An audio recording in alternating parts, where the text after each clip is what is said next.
Every hotel check-in begins usually the same. It's standard.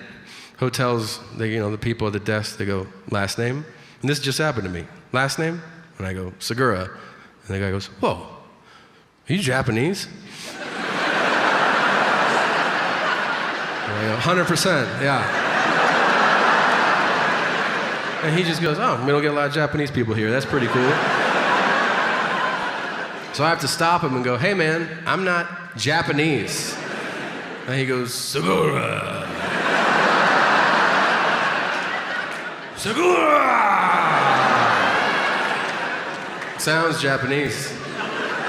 Like, that's because you're saying it Japanese. I could be Smith, and if you want to go Smith, it's Japanese.